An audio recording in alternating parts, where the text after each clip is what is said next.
America में बिना किसी वैलिड डॉक्यूमेंट के रह रहे 20,000 से ज़्यादा भारतीयों को वापस भेजा जा सकता है। डोनाल्ड ट्रंप के अमेरिका का राष्ट्रपति बनने के बाद अवैध प्रवासियों के खिलाफ एक्शन शुरू हो गया है। यदि ट्रंप प्रशासन निर्वासन की प्रक्रिया को आगे बढ़ाता है तो इसका असर बिना किसी वैलिड डॉक्यूमेंट के रह रहे 20,407 भारतीयों पर पड़ सकता है। ये भारतीय या तो फाइनल रिमूवल ऑर्डर का सामना कर रहे हैं या वर्तमान में यूएस इमिग्रेशन और कस्टम इन्फोर्समेंट यानी आईसीई के डिटेंशन सेंटर्स में हैं। हालांकि इनमें से बिना दस्तावेजों के रह रहे 17,940 भारतीय डिटेंशन सेंटर में नहीं हैं, लेकिन फाइनल रिमूवल ऑर्डर का सामना कर रहे हैं, जबकि 2,467 भारतीय यूएस इमिग्रेशन के डिटेंशन कैंप में बंद हैं। अगर ट्रंप प्रशासन अपने प्रवास की नीतियों पर इसी सख्ती के साथ अडिग रहता है तो इन भारतीयों का फाइनल रिमूवल ऑर्डर कभी भी आ सकता है। अगर देशों के हिसाब से देखा जाए तो आईसीई की कस्टडी में रह रहे लोगों में भारतीय चौथे नंबर पर हैं। नवंबर 2024 तक के आंकड़ों के मुताबिक डिटेंशन कैंप में रह रहे लोगों की तादाद 37,000 से ज़्यादा है। अमेरिका में अवैध रूप से रह रहे भारतीय कितने हैं इसके बारे में कोई जानकारी नहीं है, लेकिन पिछले साल होमलैंड सुरक्षा विभाग की एक रिपोर्ट में ये अनुमान लगाया गया था कि 2022 तक अमेरिका में करीब 2,20,000 भारतीय अवैध रूप से रह रहे थे। वहीं दूसरी ओर प्यू रिसर्च सेंटर की साल 2022 की रिपोर्ट में अमेरिका में अवैध प्रवासियों की संख्या 10 करोड़ से ज़्यादा होने का अनुमान लगाया गया है। इसमें कहा गया है कि भारत में आने वाले अवैध प्रवासियों की संख्या करीब 7,25,000 हो सकती है।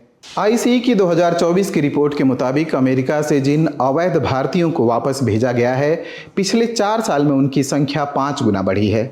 साल 2021 में ऐसे करीब 292 भारतीय वापस भेजे गए थे, वहीं 2024 में इनकी संख्या बढ़कर 1,529 हो गई।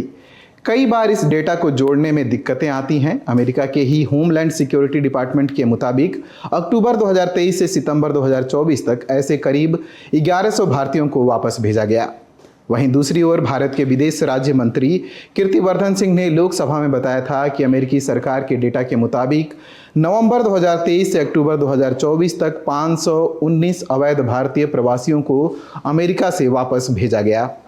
इंडियन एक्सप्रेस की रिपोर्ट के मुताबिक इन आंकड़ों में दिख रही यह असंगति इसलिए हो सकती है क्योंकि कई बार अवैध प्रवासी खुद ही वापस लौट आते हैं। ऐसे में आईसीई को कानूनी प्रक्रिया के तहत उन्हें वापस नहीं भेजना पड़ता। दूसरी ओर आईसीई ने भारत को इराक, दक्षिण सूडान के साथ उन 15 असहयोगी देशों की लिस्ट में शामिल किया है जो अपने दस्तावेजहीन नागरिकों को अमेरिका से वापस लेने के अनिच्छुक हैं।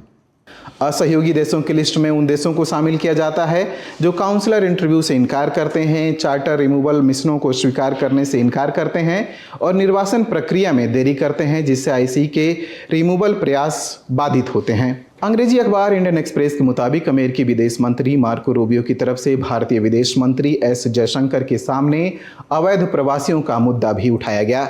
इस मामले में भारत के विदेश मंत्री एस जयशंकर ने कहा, We are also very firmly opposed to illegal mobility and illegal migration, because you also know that when something illegal happens, many other illegal activities get joined onto it. And it's not, this is not desirable, it's certainly not reputationally good.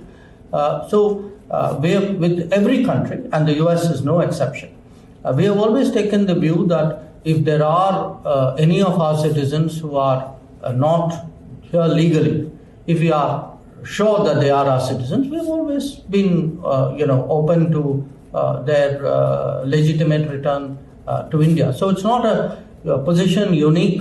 Media reports के मुताबिक भारत अपने नागरिकों को वापस बुलाकर Trump के नेतृत्व में अमेरिका के साथ मैत्रीपूर्ण संबंध जारी रखने की कोशिश कर रहा है। भारत नहीं चाहता कि अवैध नागरिकों के मुद्दे का H-1B वीज़ा और स्टूडेंट वीज़ा जैसे कार्यक्रमों पर असर पड़े। अमेरिकी सरकार के आंकड़ों के मुताबिक 2023 में 3,86,000 लोगों को H-1B वीज़ा दिया गया था, जिसमें से 75% भारतीयों के पास है।